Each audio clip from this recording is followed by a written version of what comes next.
Good morning, brothers and sisters, once again. Just like kahapon, wala na naman ako sang yabi. Ang didala sang yabi, by and by padarating. My boss na galing sa Bahrain, may sakit. So yun, siya palaging nauna diri sa building. Mag-open ng aming company. Wala. So hulaton ko pa ang mga taga-admin nga maabot mga 8:20 pa yata. So ilang minutes pa ako diri sa dalom. Sige, may ano man na kita. Ma-istorya na itanaya. Ang aton nga topic for today na gusto nating pagbigyan ng diin ay ang mga branded na mga gamit, like yung mga sa mga gadgets natin, cellphone, yung mga clothings natin. Alam mo, ang masasabi ko lang dyan, ang sa akon lang side, wala naman sang mali kung magbakal ka sa mga branded na mga damit or mga cellphone, unless na kaya mo lang na bilhin. Ang pangit dira kung halimbawa nagbakal ka nga utang or installment, siguro mas hindi maganda tingnan. So I encourage everyone na be simple lang tayo. Kung ano ang kaya natin, just in case na halimbawa yung cellphone natin ay mumurahin, pero anong magawa natin? Kahit mahal pa yung cellphone nila and sa'yo ay mumurahin, makatawag ka pa rin. Kung with regards naman sa pagpicture mo, yun lang, medyo malinaw konti yung sa kanila, yung sa sa'yo medyo blurred konti. Pero ang tanong, kung gwapa ka o gwapo ka, magwa ginaing tuod ya. So sa aton brothers and sisters, ang advice ko sa inyo,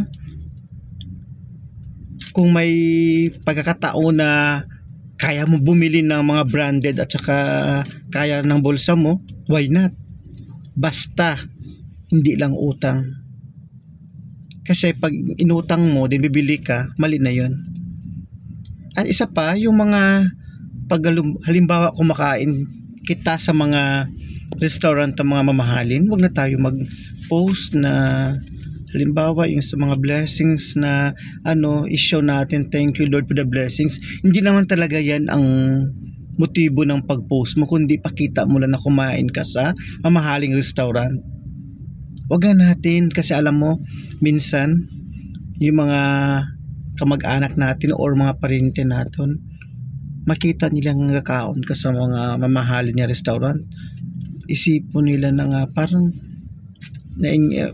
sad ba na sila kumakain lang sa kung ano-ano dira sa balay nila, pero ikaw, although na hindi mo naman kasalanan kung ikaw ay nakapag-aral at saka nakapaghanap ng trabaho, pero what I mean is, kung kaya lang kumain ka ng palihim doon, huwag na i-post sa social media.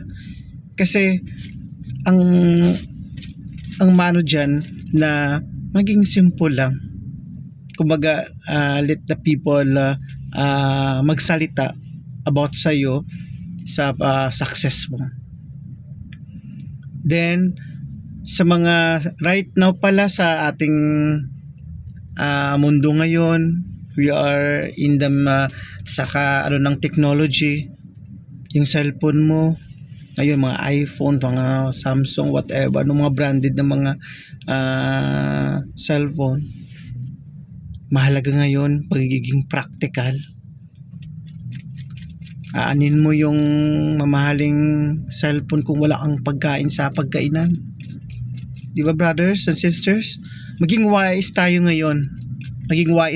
Sa pagbili. Kung ano-ano man dyan. Dito sa Saudi Arabia, upod ko sa paglalaro ng volleyball, lahat sila naka-iPhone yan. Ang mamahal. Di ba? Pero kung isipin mo, ang mga trabaho ay hindi man ganun ka taas ang mga sahod, pero ang ginagawa nila, utang para lang makabili ng iPhone para maipakita sa mga kaibigan na kaya nila. Pero deep inside, lahat yun ay hulugan. So lesson sa ating buhay ngayon, maging simple tayo sa araw-araw natin. Huwag magyabang. Kung ano ang meron ka, yun lang. Magsikap sa mabuting paraan upang sa ganon makamit natin ang mga mitiin sa buhay. Palagi natin sa isip sa lahat ng bagay, sa lahat ng ating ginagawa, always pray to God. Kasi ang pag-pray natin ng paghingi ng blessings ay yun ang key natin para makamit natin ang ating mga tagumpay sa buhay. Anuman ang mga plans na iyong gagawin, pray muna bago magsagawa o mag-plans. So brothers and sisters, hanggang dito na lang. Palagi ganito pag walang susi yung aming building, aming office. So mag-usap tayo palagi. Mga bagay na practical na nangyari sa ngayon sa buhay natin. So again, sa mga kailonggo ko dyan, maayo-ayo gid nga adlaw sa inyo, halong kamudira, always pray to God, tsaka palagi natin isaisip na manalangin palagi. God bless us all.